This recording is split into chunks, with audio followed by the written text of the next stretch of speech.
What's up, guys? I am here with my brother, the original Tromello brother on the Tromello Brothers podcast. We did lots of podcasts together, and now we're back. And this time it's during the crisis, and there's a lot has changed the last time we did a podcast together in both our lives, mostly his life. And we're gonna have a conversation today about all things that have to do with the financial market, and we'll talk about CrossFit a little bit. There were some questions about that online, and just how things are going. How you doing, bro? Doing good, man. Just some crazy stuff for sure. I mean, all the way around. I mean, I'm doing good. Obviously, my youngest son was diagnosed with coronavirus on Thursday, and that's thrown us for a loop. That's a whole nother conversation. But besides, besides that, honestly, no different than anybody else who's been sitting at home trying to manage their kids and work, Yeah, I was gonna actually bring that up. It's So, definitely the camel in the room, so we got to talk about it a little bit, right? You posted on Facebook and wrote a whole thing to kind of yeah, educate the community about what happened. So long, yeah. yeah. So you want to talk about that a little bit? Yeah, I guess we can real quick. I mean, basically, Connor was diagnosed Thursday. Like basically, Easter was last Sunday, and we were dancing in our house, Easter at night type thing, like playing music and just hanging out. He was fine. We didn't, whatever. And then Monday morning, he woke up with a fever, and it was like 102, 103. And kids get fevers. He's 13 months old, and then but it didn't go away. And then he started getting finicky. And so we took him into the pediatrician Monday just because it was really high, and we're really cautious, especially now. So they said, yeah, we'll test him for corona. You never know. We're like, sure, whatever. How could he have gotten it? I mean, we haven't left the house more than 3 times in the last 5 weeks. We disinfect everything, all that stuff. So, and then test came back positive on Thursday, and it just completely threw us Yeah. for a loop. I mean, his fever got up to 104 and just kind of scared the crap out of us. And thank God we didn't have to go to the hospital or anything like that. I mean, but just generally confusion on our part of how we contracted it, and then where it came from. How do we have it? We try to get tests. I mean, you name it, we've gone through everything. So luckily, I just got some test kits in the mail today, which I'll be taking tomorrow. I'll be sending out to see if we have the virus itself. So, And it was really hard for you to get those test kits, right? How did you get those? well, mom, Yeah. I mean, I haven't gotten anywhere else. I mean, I called all around San Diego. Nobody would test us because I'm not showing any symptoms. Nobody would test. Katie got tested, my wife, because she's been breastfeeding Connor, and so there's direct contact, and she has asthma, so she's more at risk. So she actually took the test, which came up negative. We took antibodies tests, which basically tells you if you ever had the virus, and we're thinking these got to be a yes. There's no way Connor's the first one in our house to get this virus. He hasn't left in 5 weeks, and we haven't barely left besides in almost hazmat suits and everything. And ours came up negative. So theoretically, judging by those tests, even though they're inaccurate, is none of us have ever had it. Connor's the first one, which is highly unlikely. But I guess crazier shit has happened. I don't know. Yeah, I mean it's very highly unlikely. That's why it's most like that's why taking the test is probably gonna be really good. It's and then for those of you listening, you saw we did 2 episodes with my mom recently. My mom is she won't admit it, but she's a heavyweight in the area, local area, as far as health and wellness and all that. So mom pulls some strings. And if Daniel didn't have this advantage of my mom to get the test sent to him, he would not be given a test because he shows no symptoms, which is a major problem going on right now in the United States. Is you only get tested if you show symptoms, but if you were with someone who's had them, you should have a right to have a test, and that just shows there's a lack of tests, so lack of testing, which is why we're in this debacle that we are in right now, right? And we're talking about Yeah, the reason why we're doing this talk is to talk about the economy and how all that's going on is going to affect everybody, on all things. And so my brother's a prime example. He couldn't get tested. We are all locked down in our homes because of the virus, and we need to figure out how we're going to financially survive over the next year, or God knows how long, right? yeah. I think you just hit on a good point. Is most people expected this to as soon as this happened, I knew it was going to be at minimum 1 year.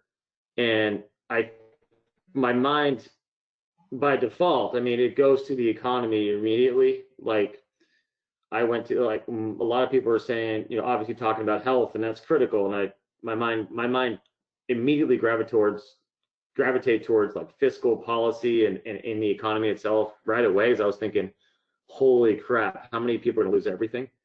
And that's just where my mind went. Just that's the world that I play in. Yeah. And it just was like, oh no. And I still see a lot of, and I hate to be a doomsday person, but I'm all about being optimistic and positive. But there's being ideological in a sense, and then there's being mechanical, and there's a big difference. The way I look at it is, ideologically is, in a perfect world, or if this could happen, that would be great. And I think most people are thinking that way, is ideologically. But mechanically, you just cannot turn the economy back on once it's been shut off. And mechanically, you have to make decisions kind of more mechanically than ideologically, I think, to compete and actually make it through this depression. And that's what it is. It's truly an economic depression. And so that's kind of where my mind gravitated towards. And obviously the health is critical, but my mind went to, look, I'm 34, I'm healthy, my family's healthy, my kids are young, and grateful that this virus doesn't kill, young, healthy people nearly the same capacity it does for people that are autoimmune issues and over 65 and have lung issues and maybe are smokers. I mean, so anyway, I don't know where I got kind of on that rant, but that's where my mind goes. Yeah. So, I mean, and one thing that we've always talked about a lot is, I'm a fitness professional. And you were formerly a fitness professional as well. Let's not quote that. Both were fitness professionals. I took it to another level. You went to what you were really, really good at, which is the financial market. But I've always thought from a financial standpoint as well to run my business, and that's why I'm good at survival. But you're really good at numbers, understanding real estate, investing, and all that. And you're seeing it from a perspective that small business owners like myself are not seeing it. So I think, yeah. So what advice do you have out there for like those small business owners or people that are just trying to survive? Like, what can they do? What do you think? That's a good question. That's a good question. Here's the harsh reality of this, man, is certain sectors are just going to be wiped out. And there's no way around it. And that's been kind of the overall consensus generally of what's going to happen. I mean, I saw somebody ask a question, what stock should I buy? And it's just like, hey, if you're buying one stock, you're already making the wrong decision, right? Okay. But I mean, why would you put all of your risk into one thing that you can't control? But at the same time, if you just thought about this mechanically, okay, if I had 3 companies I'd invest in right now, which would those 3 be and why? And if there's 3 companies I wouldn't invest in right now, which would those be and why? And it's a really, really simple process of elimination.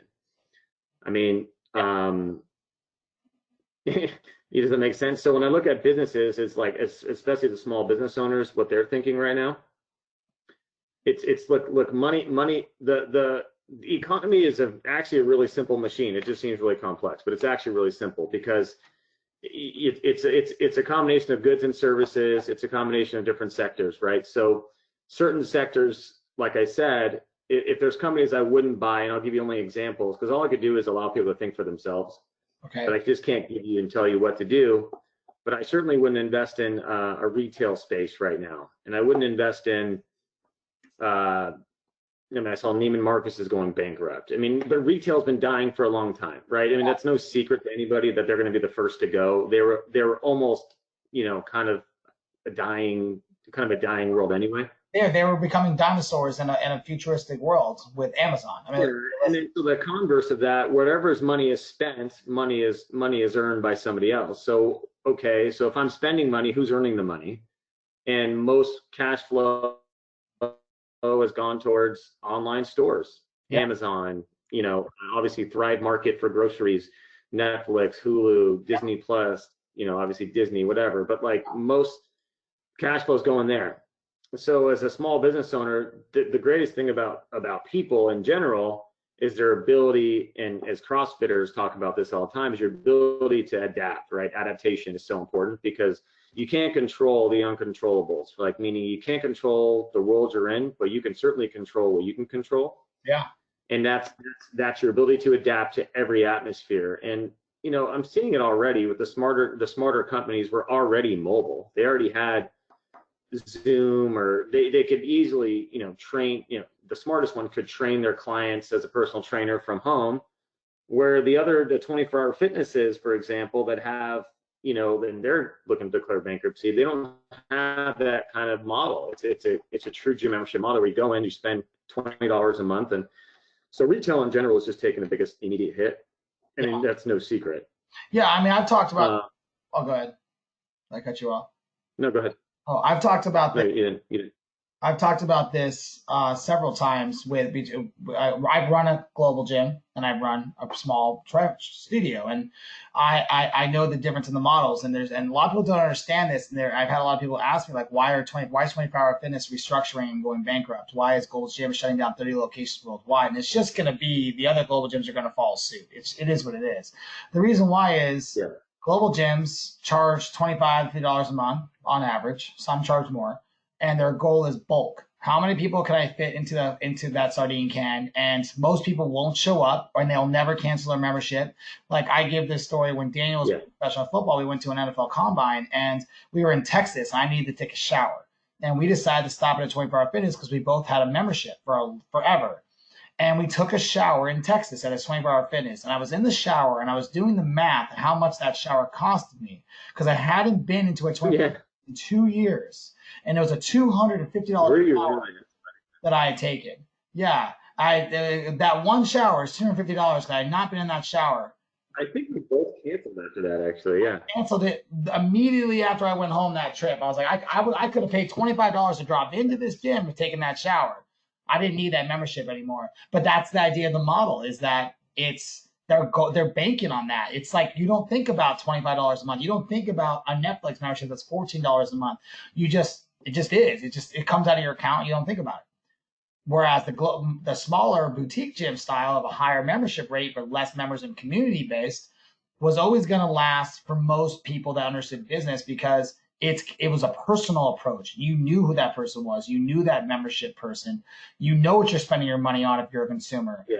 So it's different. And now you're seeing, and most of these global gyms had a massive issue where they were getting class action lawsuits. 24-Hour Fitness is the one that comes to mind twice, where you can't keep people in contracts for a long period of time. Once they say they're out, you have to let them out. And so now when 24-Hour Fitness is shut down, people are reevaluating their bank accounts. They're looking at where they can cut costs. And what's the first thing that go, as I always say? Gym memberships. It's a luxury. And with no community involvement or nothing extra to give them other than a place to work out, people aren't going to be going to those types of gyms anymore. So that's why that's my take on that. Yeah, I mean, in general, I mean, yeah, you're absolutely right. I mean, we talked about this on the phone just earlier. Just generally, like at this point, whoever can, what's most important, and there's like we're at the very beginning here of about a 3-year depression. I don't know if everyone understands that, but that's literally what's going to happen. You can't just flip the switch back on. And here's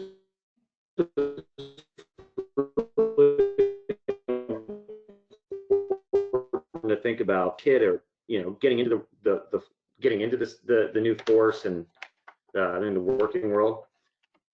You have to understand that generally, like what's going on, this is a pandemic, right? So the good news is of a pandemic and like a depression is we have data, and the only data that we go off is what's happened before. And the only data that people have been comparing this to 2008. We understand 2008 was a credit crisis. That was banking related. We can go down the rabbit hole, what happened there and why it happened, and mortgage-backed securities, and generally why these banks were making these faulty loans, selling them to you, securitizing them, selling them putting them in your 401k. You're buying the same, you're investing in the same loans or debt that was being subprime mortgages, which led to the credit crisis. Yeah. So the Federal Reserve had no choice but to bail the banks out in 2008. Yeah. This is much different. This will become an overall depression, including credit. But this is different crisis because in 2008, how many people got stimulus checks? No, nobody. Right? Yeah. Nobody did besides the banks because there was a credit crisis. So like you understand what the Federal Reserve will do, and if people don't know what the Federal Reserve is, the Federal Reserve is the biggest bank in the world. They print money, right? They create money out of thin air. It's a printing press, right? In the United States, the good news is the United States has that printing press. Yeah. And there's another one in Europe, it's smaller, but the US dollar accounts for 70% of America's wealth, to put that into context. So the positive side is being in the United States is you're going to get that money first, and then it's going to be disseminated or sent out to other countries, not nearly the same capacity the United States is going to get. And one of the things we talk about in investing and in negotiating is always watch the tennis ball, never watch the tennis player. Mm-hmm. And generally, when you look at the current like climate, is most people are constantly watching the tennis player and they get really mad at the tennis player, but no one's really paying attention to the ball. And the ball here is fiscal policy, how long they plan on stimulating the economy. It's called quantitative easing. All that means is printing money. Just what they're trying to define when they say it is, if I can print money but not deflate the dollar too much, I have to print only a certain amount of money. Because if I deflate the dollar too much, now the dollar's worth nothing. Now we're not the world's currency anymore. Yeah. So we can only print so much money. So what's happening right now is obviously the Congress got together, decided we're going to create this CARE Act, and they came up with it over 48 hours and said we're going to print $2.2 trillion, and they're going to get it first, and then they're going to get it second, but the bottom line is they don't know, right? So they have an idea of where the money needs to go, but they don't necessarily know how much, how long people are going to need it. They don't know what to expect because this is a pandemic. This is one of the first of its kind. I mean, the Great Depression obviously is the best data we have. So that's a 15-year period between 1930 and 1945, the Great Depression. So what I really urge people to do, like finishing this podcast or generally, is research that, because it's going to tell you where the country is going to go in the next, short period of time to 10, 15 years. So generally, they're going to print cash and they're going to send people checks in the mail. And that is not designed to buy goods and services with. And that's what people don't understand here, is that money is designed to keep you off the street. And it's not designed for anything else. That's why it's not a ton of money. There are some people, like employees that file for unemployment that were making less than $4,000 a month, that are now going to be getting unemployment plus 600, whatever the the Fed's going to print. And there's a lot of I have my own kind of feelings about that, and I have my own feelings also about what it's going to do to the obviously there's a housing crisis and all these different things that are happening. But this is more comparable to the Great Depression by far than 2008. It's almost double as bad, if not more. Now, I have a question for you, and this is me from being a history major and understanding history versus finances. I have trouble understanding how the Great Depression. I know it's our only comparison. I have trouble using the Great Depression as a comparison because it pretty much happened 80 years ago. So I'm like, how is something that happened 80 years ago? I know it's something to learn, but so much has changed in 80 years, or am I wrong? No, not much has changed. In fact, the Great Depression is what bred our current economy, because what happens is, and like there's long-term debt cycles, and if you kind of read like these economic books, there's short-term debt cycles that are 8 to 10 years or 12 years, and debt crisis, and then there's long-term debt cycles. Long-term debt cycles they're 50 to 75 years apart. Mm-hmm. So I think it was like 1864 or something, I don't know, where the country was deciding whether they were going to become a country. The United States was, and it was almost going to just call it. And then the Great Depression started, and there was a gold standard at that time. So basically, the dollar was built off the standard of gold as its backing. And essentially, what happened is the Great Depression, they decided we have to lift this to be able to print enough money to help the citizens, at least survive for the short period of time. And then, that was the biggest change then. So what you're seeing is like that cycle is repeating itself, where they're printing money and actually giving it to Americans, filling their holes. Because what happens is, and this is what I've always heard, when I was a financial advisor for a long time, and I call myself a financial coach, one of the first things I teach people was assets and liabilities and what a balance sheet was, because those are really important measures, because it's really simple. If you can break it down in your own household, here's what the Federal Reserve is looking at when they're printing cash, right? They're saying, okay, I have a American citizen. Let's say I have a family of 4, for example, and this family is going to have a certain amount of assets and they have a certain amount of liabilities. So I always told people, always treat your personal finances like a business, because if you treat it like a business, you'll make business decisions. But most people don't do that. So what I'd say is, so cash flow, money comes in, money comes out.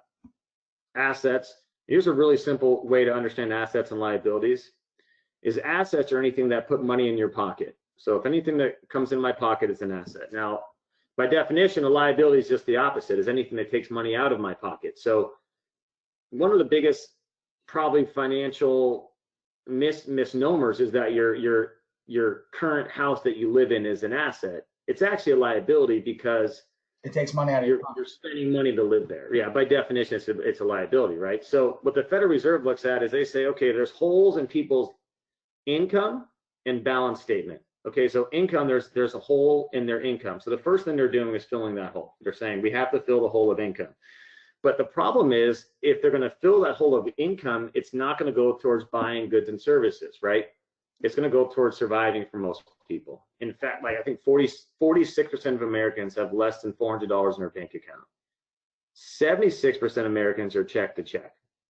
Okay, so paycheck to paycheck, which means they're month to month, right? Yeah. So like people can't get money fast enough right now because they can't pay their bills. Yeah. Period. So like there's become a credit crisis. So like one thing leads to the next, and like we've always said this, like our economy is a house of cards in a lot of ways. To put this into context, if you had, for example, if you had $3,000 in the bank, but you owed $30,000, would that be a good financial outlook? No. No, but that's what the United States is, right? Mm-hmm. The United States owes about 25 trillion in debt, and there's about 3 trillion in actual dollars in cash. To put that into context, that's what our country lives off is debt and credit, right? So most people don't live off cash, don't have enough cash to buy certain things, and et cetera. So in so many different ways, it's they're going to fill a couple holes. They're going to fill the holes as they go, and they're not. People think what happened is, what I see is people talking about conspiracy, and this can't be real. What the hell? And this, and like it's a pandemic period. It's not the first of its kind. Everyone knows that, and it's more modern. The modern world is confused by it, but in all reality, no one's ever really paid attention to this. Maybe in 2008 kind of shook people, but no one's paid attention to it till now. The fact that this is completely inflated. I mean, in California, generally, no one could afford anything, because of inflation. When interest rates go down, so the Federal Reserve, what's happening right now is the Federal Reserve dropped interest rates to 0, and they're giving you money. Now, when the Federal Reserve drops interest rates to 0, by definition, that should increase assets. So that means because if it costs me 1% to borrow, I'm going to buy 10 properties as opposed to one property that cost me 10%. So if I have more bidding on an asset, that asset's going to go up in value, right? So if you had 1,000 people walk in your gym, you can only fit 200 members, you could charge $1,000 a month. That's basic, for example. Principles. Yeah. Exactly. Yeah. So when interest rates are low, and balance statements are low. Yeah. So everything has to drop with it. We were talking about that earlier, which could be a good thing for a lot of people, possibly. Yeah, exactly. So essentially, that's when I've been like kind of teaching, like talking to some people, and they're kind of, what should I do? What should I invest in? First, the bottom line is, I give you some of that stuff. But here's the main thing: is you have to have a foundation of understanding of what's happening to know where to go. Because that's the thing. Most people don't have that foundation, right? Because when someone walks in your gym and they're a decent lifter, and they can snatch, I don't know, 250 pounds, but they're mechanically fucked. And if they want to compete, they got to be able to lift 315. I mean, what's the first thing you do? I break them down and I change their technique. You break them down to, you change your technique. You might change most of it. Maybe it's more like you get to the foundation of the core first, and then you can build up after that, right? Yeah. And that's the same thing with this. And that's currently what's happening. What's about to happen in our country is you're going to see a whole new world economy, a whole new value of currency, different assets, different asset classes are going to rise, others are going to fall. And it's the ones that can adapt. Yeah. Period. It's the ones that can adapt, and there's going to be a whole new value of money, and people are going to look at things a little bit differently, and it's going to be a shitty time for a while, and then it's going to get, and people say back. I keep hearing everyone say back to normal, and I just laugh. I'm like, what do you mean back? Like, it's not going to go back to normal. Like, this is going to be a complete change, and I think people are starting to settle in and understand like this. Because when I've heard people say, like, let's just go back and everything will be back in 2 months. No. You had 22 million people, file for unemployment in 4 weeks. The Federal Reserve this is back to my point of telling people to watch the ball but not the player. Yeah. They're printing money as long as necessary. They're giving small businesses loans, their first loan, and the ones that they're not going to give as much money to might be just because the sector that they're in, not because of how much money they need. Oh yeah. Because they know, and because they know where this is going to go. Yeah, I mean, I think there's two definitions of back to normal. I think the first definition is what you said, which is complete bullshit. That's not back. There's going to be a new normal when this is over. Yeah. When I say back to normal, I mean just get things back to people going to work. So those who can work. Businesses can start running again. Once those businesses start running again, people can start finding jobs again. That's when I say back to normal, as in back to normal, whatever that is, people came back to work. Yeah, socially, right? So I think that's back to the idea. So that's kind of what I'm saying is, and not that everything's so black and white, but ideologically and then there's mechanically, right? Ideologically, going back to work, putting things back to where they could be sounds great to everybody. I mean, you wouldn't tell anyone that would disagree with that. Like, absolutely. And here's what you got to understand. I was telling you this earlier, and I can get into some of these pending foreclosure doom and all this stuff. And that's the world I play in, so I can kind of shed some light on that. But good Lord. But you got to understand, like, these people that are running and creating our policy right now, they're wearing sweats with their kids running in their house too. Yeah. Right. Their kids are also need help with homework, and they're trying to create foreign, fiscal policy in on a Sunday afternoon with their kids running around. They're just people just like you and I. And that's like, I think the funniest part about this whole thing is we're all in this together, Yeah, everyone. For the first time ever, the entire world is in this together. Yeah. Which is a good thing if you're going to be in this situation, that it's not just the United States and everybody else is good.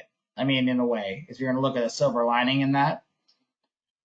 But I do want to get into the real estate stuff a little bit, because I think people should be informed about that.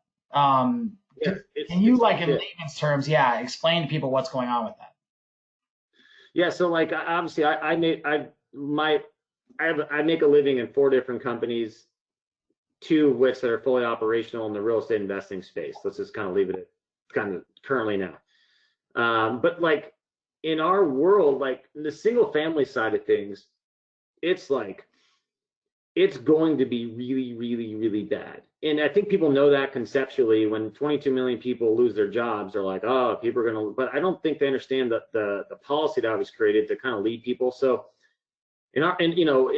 there's something, when people get a mortgage, right? They get without going down too far down a rabbit hole here. Yeah. When someone buys a mortgage, right? They're buying a property. They have a promissory note. They're going to pay that mortgage back, right? They're going to say, I'm going to pay it back over 30 years, or I'm going to pay it off over 15 years. Yeah. Okay. So the problem is now there's always been a high default, a moderately high default rate where people can't pay their mortgages. And after 90 days of not being able to pay a mortgage, there's something called a notice of default filed. When that notice of default is filed, that bank basically calls, they want a full amount of payment. They want all 90 days paid, or they're going to foreclose on your property within the next 120 days. So from start to finish, people can lose their house within 6 months of not making a payment. You could use that as a timeline. Yeah.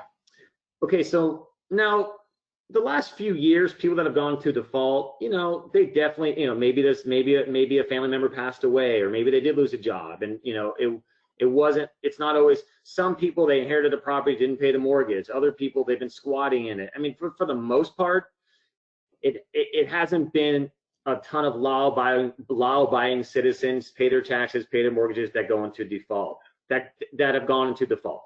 It's mainly been people that have been somewhat more haphazard, not all the time, but let's say generally. Yeah. But now what's going to happen is you have really, really good people, honest paying people, they have good credit, good Americans that are going to sit here and say, I've lost my job, I want to apply for a forbearance. Now, a forbearance is what the bank gives you 90 days to come up with payment. Now, here's kind of the debacle we're in right now. So the problem is when the Federal Reserve said we're going to, people read headlines and they don't look into enough information. So some people have seen Bank of America is forgiving mortgages. I'm sure people have seen them on Facebook. Yeah. Or Wells Fargo is going to do forbearance plans, and Chase is doing this. And there's the few big banks out there that people pay attention to, right? What they haven't paid attention to is what that forbearance actually means and does. Because for the vast majority of these banks, they want, let's say your mortgage on a forbearance, let's say your mortgage is $2,000 a month. Let's say that you've been paying $2,000 a month for the last 430 payments, for example, right? And you pay every damn payment, but now you've lost your job and you want to get some breathing room because you don't know what's going to happen. Yeah. So you apply for the forbearance. The problem is by month 4, they want all 4 months paid up front. So if I have $2,000 a month here, $2,000 a month here, $2,000, I now owe $8,000 a month for. Yeah, that's a problem. People already don't have much money.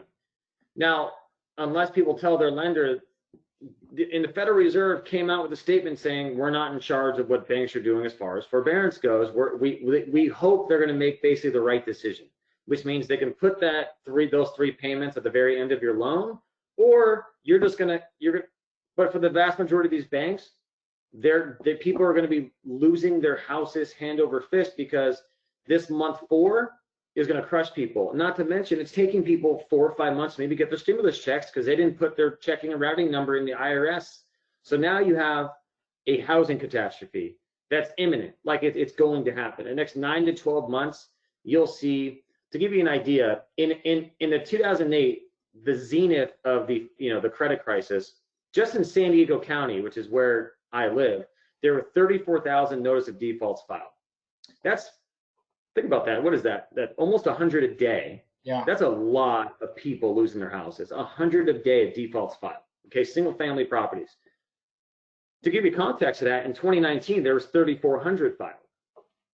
Right, so maybe about 10-ish a day, 8 to 10. That's not even close. Yeah. This forbearance, you had 2.9 million people file for a forbearance the first week it was allowed. To give you some context of what's about to happen to the U.S. economy housing market. So like the housing market, like anything else, is supply and demand, right? So if I have less buyers and I have more inventory and fewer people with cash and credit, what does it do for the housing market? Prices drop because it's got to get affordable. Yeah. So currently what's been happening is there's been low inventory. And so there's certain sectors of the housing market that are going to be okay. But for the most part, the vast majority, property values are going to drop. They can't not, especially with the forbearance program and all this unemployment numbers. It's just like, it just wouldn't make any sense for them not to, period.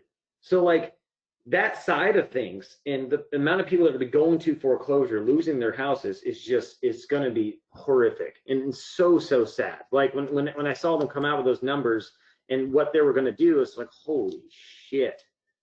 Because no one's going to be able to afford those payments. Very few people have a month of savings, let alone 4 months of savings, and waiting on a stimulus check that's not going to be enough money and it's going to come later than expected. California. It's not, the stimulus check doesn't cover a mortgage or a rent in California. What they $1,200, that's not even a 1-bedroom apartment where we live. If you have liquid cash and a job, when would be the best time to buy a house?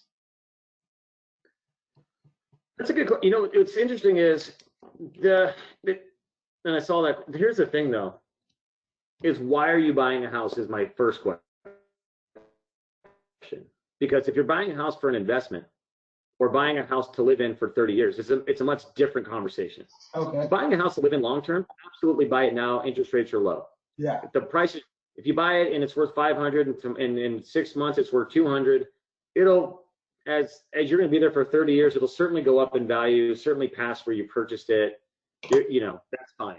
If you're buying a house as an investment, you really need to pay attention to buying below market value, period. Yeah. And I'd say that even for the person buying for a 30-year fixed mortgage, you want to buy something that's below value all the time. I mean, I know the deal you got when you buy your house, the deal I got when I bought my first house. You know. So I'm talking about us. Like, just say, like, the people I've talked to, and there's quite a few that are members of the gym or friends. They are kind of like Emily and I were in 2007. They are starting a family, or they have a family, and they're looking to set roots down where they want to live for the foreseeable future, for the rest of their lives. So when would they want to purchase something? In 6 months? Start looking in 6 months, 3 months? When do you foresee this? Interest rates are going to be low for a long time. Values are going to continue to decline. Here's where they're really getting hit hard. So like in the middle market right now is the safest market to be in. Anything FHA, you know, non-jumbo, I'll explain to you kind of what that is. So like the move up, what kind of we call the move up market. Yeah. Anything where you can get FHA financing on or VA financing on. That's, and really any property in California currently between 350 and about 700,000. Like that market is stable. It's been stable. It'll be more, you know, it's a smart market to be in. The markets that are going to take the biggest hit are what we call the jumbo market. Well, that's in California, that's a loan of anything over 750. Yeah. Right. So like if you're trying to buy a $1.2 million house, absolutely wait, because that thing's not going to be nearly like you can't even get a loan for it unless you put down 600 grand. Yeah. Right.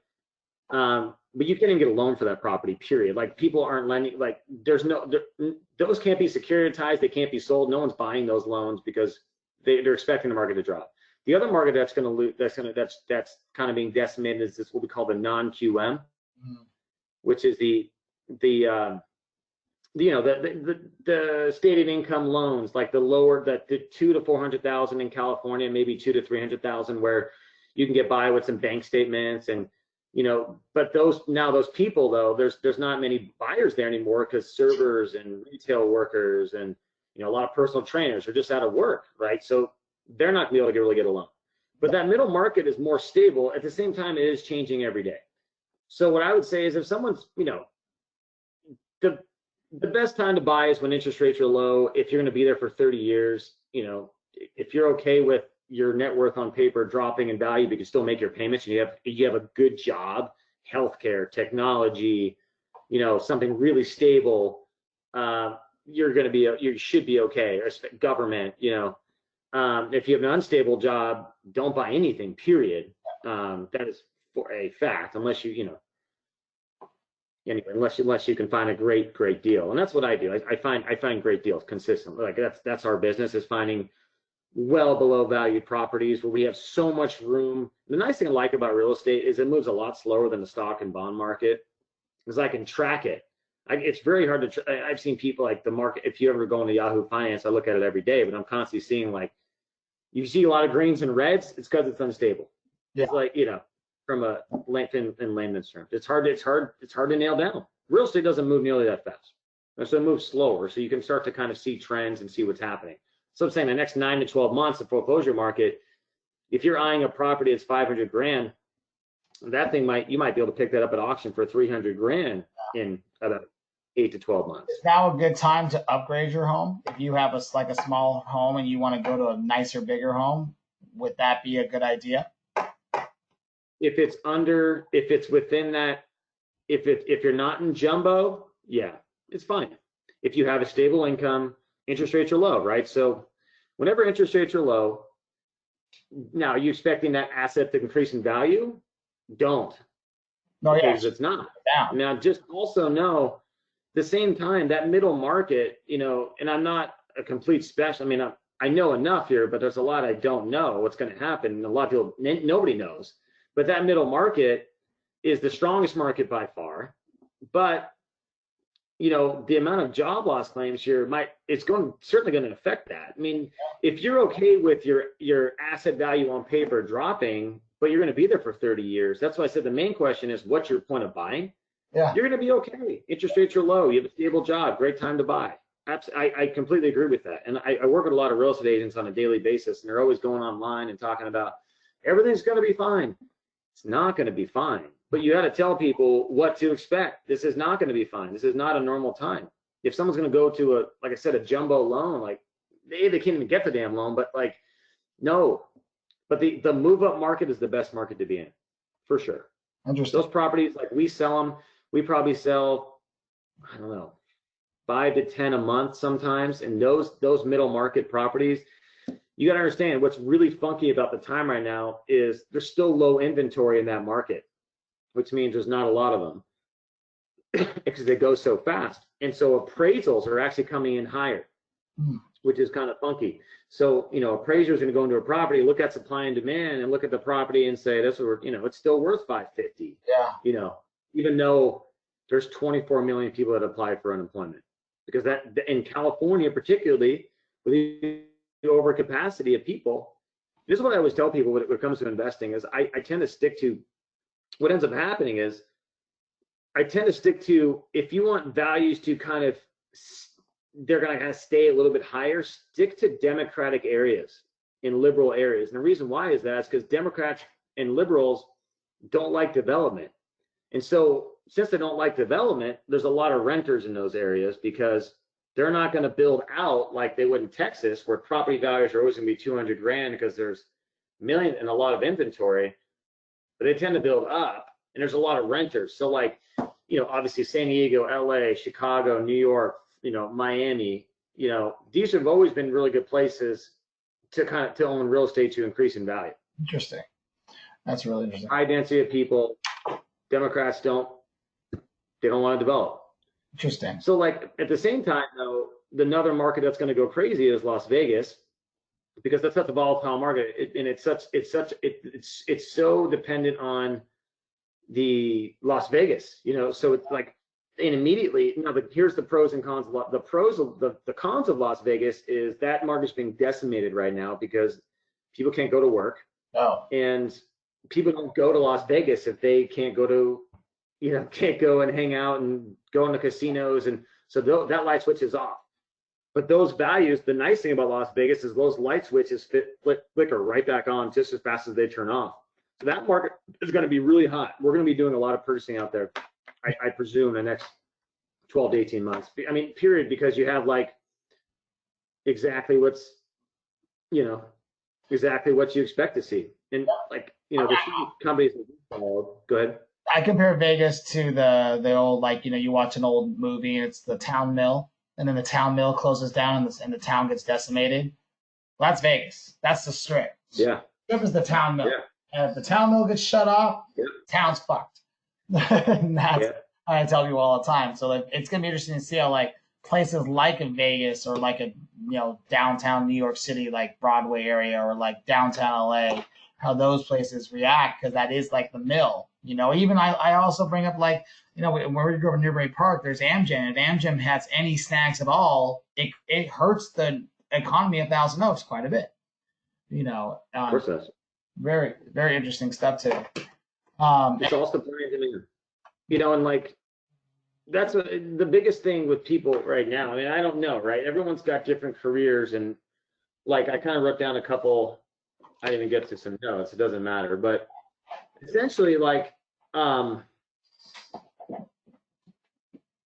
it's more important than ever to know it's not going to be the same.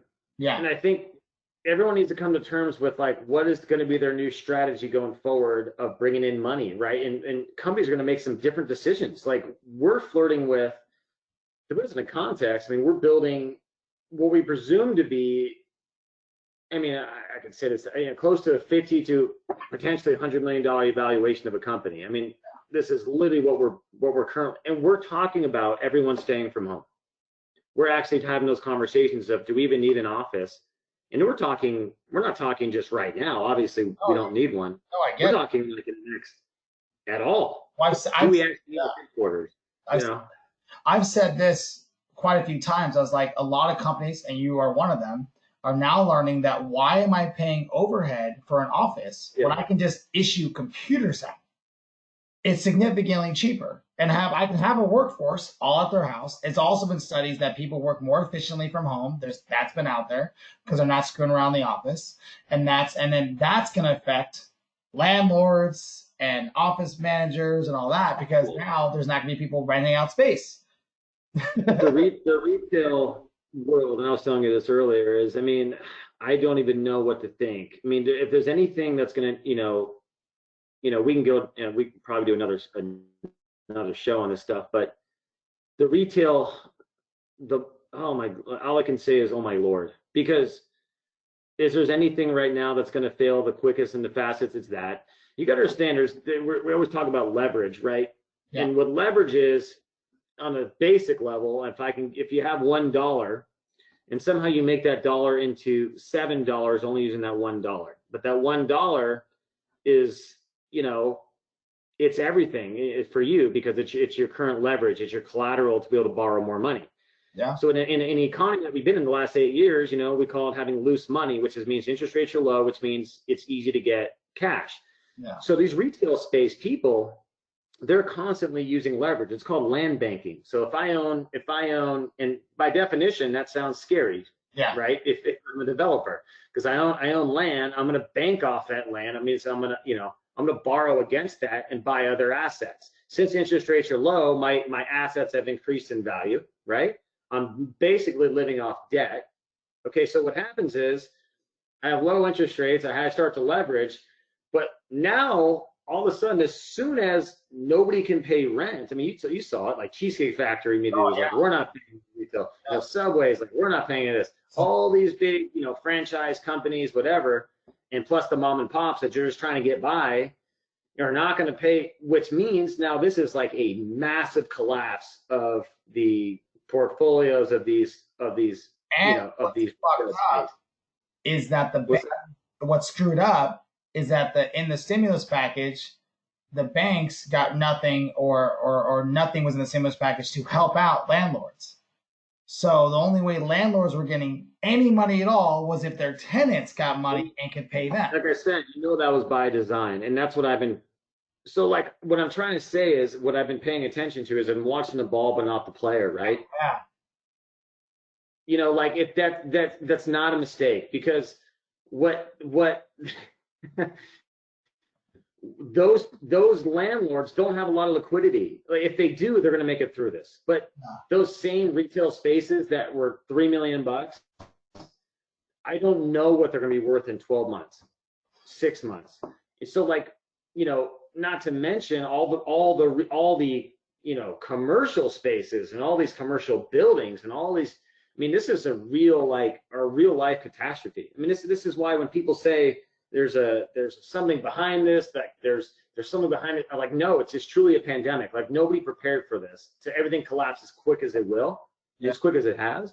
Yeah. Those retail spaces, you want to talk about looking to buy something, you ought to, look at an SBA to go get a retail space. I mean, they're going to be dirt cheap, and the thing, look, in all reality, things are going to get back to somewhat what we call, like what everyone's been saying, normal. Eventually, yes. The Great Depression was a 15-year-long kind of period here.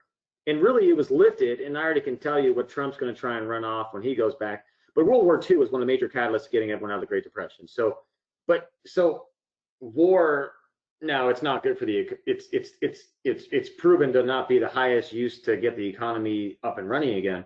But I guarantee you there will be some kind of talk about war with China with Trump. I wouldn't be surprised. The irony of that is we actually buy our bullets from China. So we'd be shooting them with the bullets that they made for us, right? But that's a whole nother problem. So like what you're going to start to see is industry come back to the United States because it was being outsourced for cheap. Yeah. But now if labor is going to cost the same to do it here, because there's not as, you're going to see labor come back, which is actually a really good thing. Yeah, there's going to be some positives too, and there's going to be some adjustments made. You might get more made in the USA stuff instead of made in China, which hopefully it does happen because that actually hurt our economy. One thing I'll say, it's sort of on topic, sort of not on topic, but it goes back to the work from home thing, and I've had a lot of people ask me this question, like, where do I see precision going in the next, several months to a few years? And I tell everybody, like, actually, I like the idea of people working from home because they need somewhere to go. They can't stay at home all freaking day. So Yeah. precision is that outlet. They can go and get that because they don't have the water cooler anymore. I'm not going to chill and talk to my buddy at the water cooler. I'm going to talk to my buddy at the barbell. And so I see the boutique gyms that understand what the fuck to do surviving. But unfortunately, I do see a lot of, not just in the fitness industry, a lot of amazing mom and pop shops that don't know how to innovate shutting down. But that coffee shop could be very influential, very important, because I need to go meet at this coffee shop and do some work. You're right. Right? Get out of the house on my computer and I'm going to chill. So the coffee shop and the restaurant that's like that mom and pop could become extremely valuable because it's a place to go. I hadn't thought about that. Yeah, that's something I've been thinking about that a lot. People have been asking. I'm like, it's a place for you to go and get out of the house. Now, you made a I mean, there's a social element. I mean, look, people are going nuts right now. They don't even know why. It's because we haven't seen each other, And you made a great point this morning. We were talking on the phone. You said that people. Oh gosh, I don't know why I'm drawing a blank right now. You said that people need a place. Oh, what was it? It was so good. You said something that people need a place to go. That they're. Oh, I'm drawing a blank. I'm sucks because it was such a good comment and I forgot what it was. Darn it. Oh well. But yeah, going back to I mean, the human element, dude, is what makes us human. It's just being a part of each other, right? I mean, and that's always been the value. I mean, I think everyone who does CrossFit can agree. Their favorite part of CrossFit is the people. Like the workout is badass, but like the friends, and that's CrossFit. It might be, or it might be yoga for, it might be, a spin class. But it's always the people, like the energy, and like being secluded is like. But one of the things I always say is, and maybe the worst time to learn how to swim is when you're drowning. Yes. I agree. I'm a swim type personality as well, so I know. Yeah. What's happening for a lot of people in their own like financial outlook right now is like, oh shit, I better start figuring things out now. Yeah. I remember. Sorry, I remember. Go ahead. I don't want to cut you off, but I remember it. You said earlier that things are going to go get lower. Like things are going to drop in value. People are going to start to say like that $200 membership now, or that $5 cup of coffee is going to be $3, and that membership is going to be $100. Things are going to be worth the same, but much lower, right? That's correct.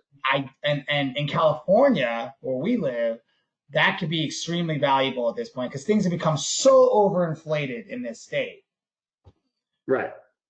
Well, when there's inflation, there's going to be deflation, right? So like exactly. And what we were saying is like, for example, my barber wrote me an email because he sends out like monthly correspondence of, hey, you're going to hear like it's like kind of a drip campaign, and it reminds me to book an appointment with him, right? So I'll book an appointment with him.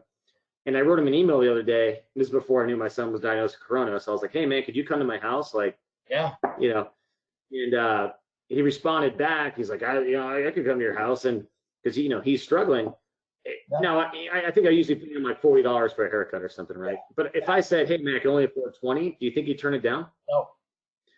No. And so like prices start to drop, right? And that's going to happen with everybody because people are starting to barter for certain things, like we were talking about. They're going to start getting more bartering, more, hey, well, how about this? More negotiating pricing.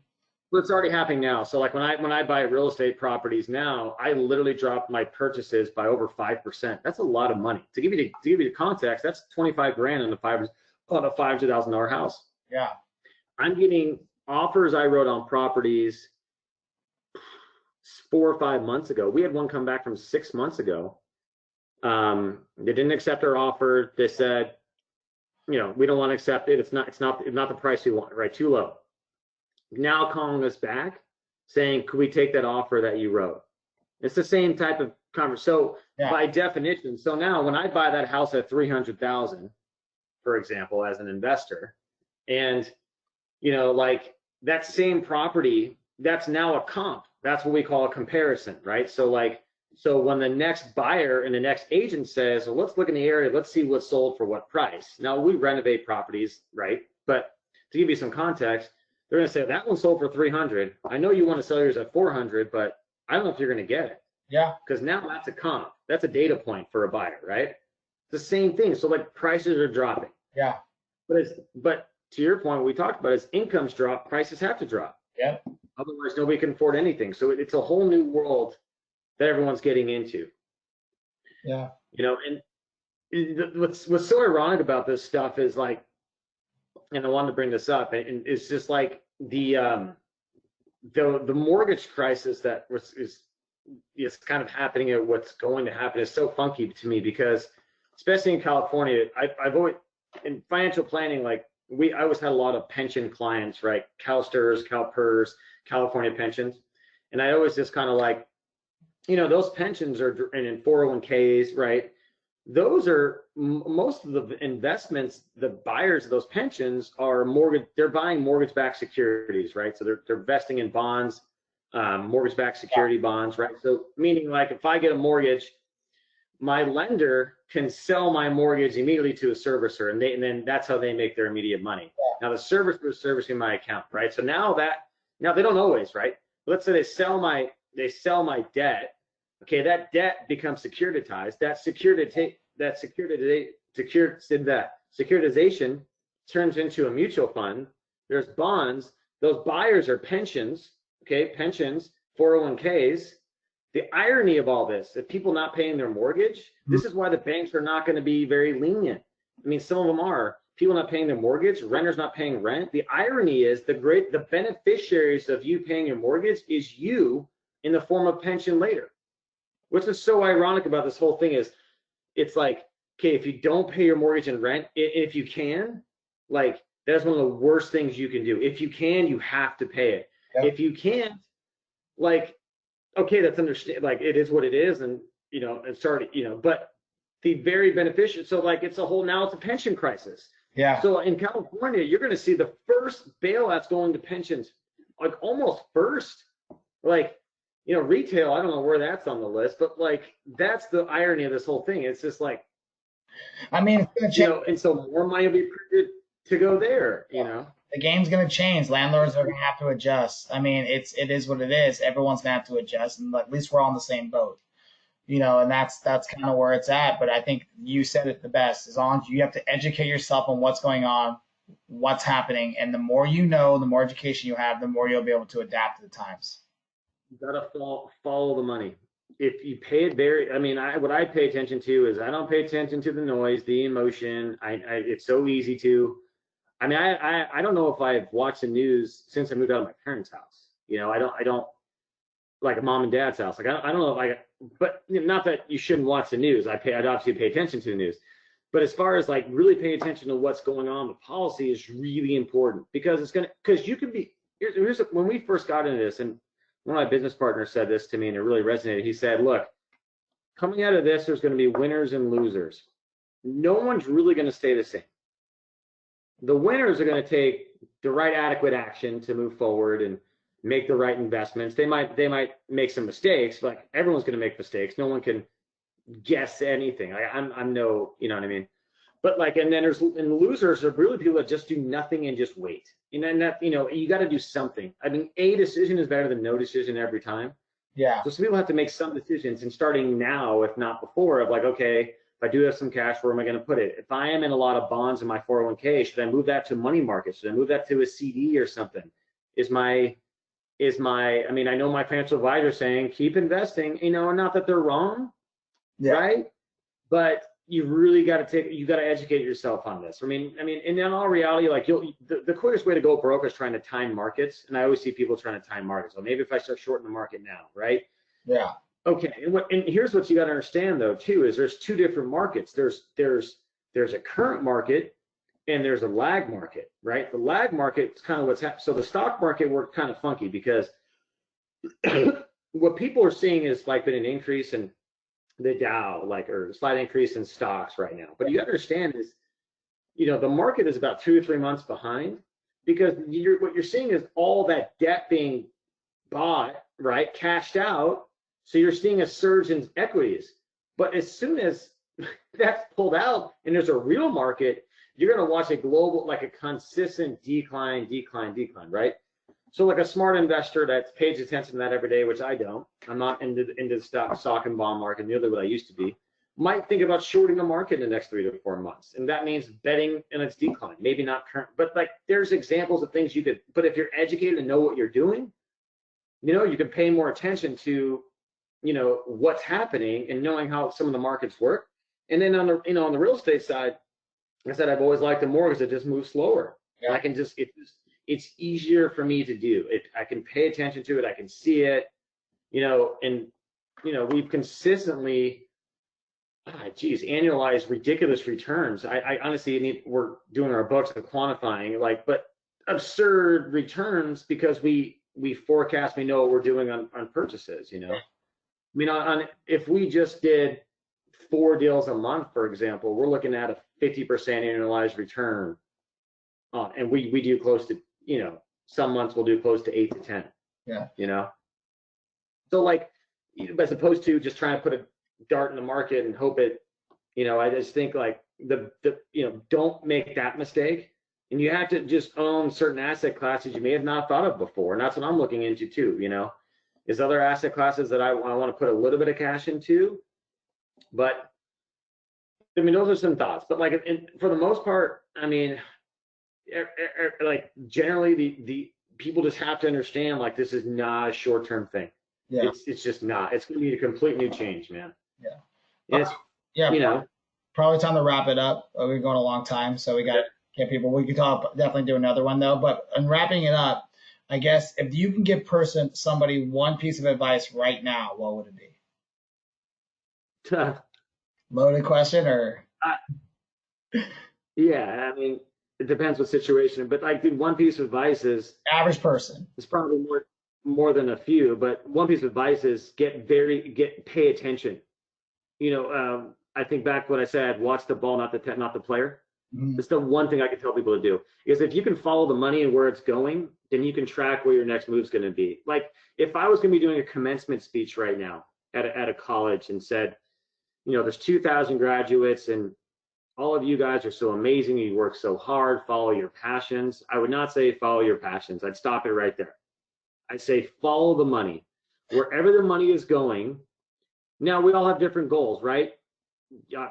Obviously, some people, they always want to be a teacher. My wife always wanted to be a therapist. Like you always want, for the most part, you always want to be a strength coach and be a coach, right? But like, if you take like the vast majority of people that are just kind of get into jobs and whatever pays well, is like just really pay attention to what's going to be in the new economy. And that new economy, we're sitting here on GoToMeeting. I mean, what IT space is I mean, one of the spaces I would think about if I was young right now and was looking for a new career is cybersecurity. I mean, holy shit. I mean that world, especially now, is only expanding, right? So there's different sectors people should be thinking about. So I think one of the biggest things I'll tell people is if your job or career is replaceable, be honest about that with yourself. Because if you haven't been laid off, but you might get laid off, you have to make real decisions. You have to think, I might need to, take a different path. And even if you have a master's in that area, or whatever, you got to pay attention to where things are going. I think that's like one of the biggest things. Yeah. And now as an investor, pay attention where the money is going, put your cash where that cash is going, but also get a good understanding and education on a little bit of basics of economics, like understand a little bit about interest rates, how to inflate, I had read up a lot about the Great Depression and what got us out of the Great Depression. I read a lot about that. I read a lot about what happened to the housing market, which dropped close to 70% in the Great Depression. I read a lot about how many job loss claims per capita, which is like comparable to now. So I really compare, that's what I'm doing, is I'm taking every comparison I can from the only data I could work off of, and I'm starting to like make my own personal decisions off that, a lot of that. Yeah, I mean, that's great. That's a great answer. I'll piggyback on that for small business owners. There's 2 things you should be doing if you haven't done. That I actually had a conversation with the owner of Breaking Muscle about this the other day, and he's like, "Wow, you did that?" I'm like, "Yeah." Two things. Always have an exit strategy. I have talked to multiple owners that do not have one. They never thought of one. I'm shocked by that. And second, you should always have 3 months of cash reserves in your bank account. If you did not do those things, you made a mistake. So if you can do those things when you survive this and you are looking for your business to be successful moving forward after this is over, have an exit strategy, develop reserves. Those are the two things I did, and I think that's why Precision is going to be okay. So I want people to understand that.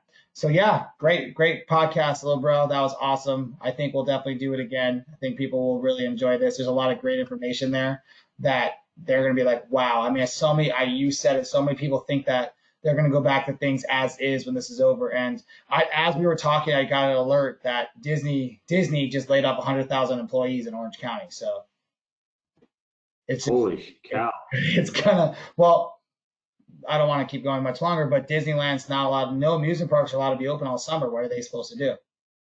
There you go. So it's another thing that's going to continue to piggyback and affect the economy until people can somewhat get back to work. But that doesn't mean every sector will get to go back to work.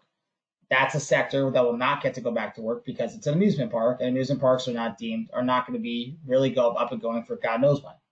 So, all right, I'm going to sign off on us. That was awesome. Tons of fun. I don't even know what episode this is, guys, but it's going to be, I'll put, it might be the 4th episode of the quarantine. I call it the quarantine post. I think it's episode 4. Yeah, it's 4.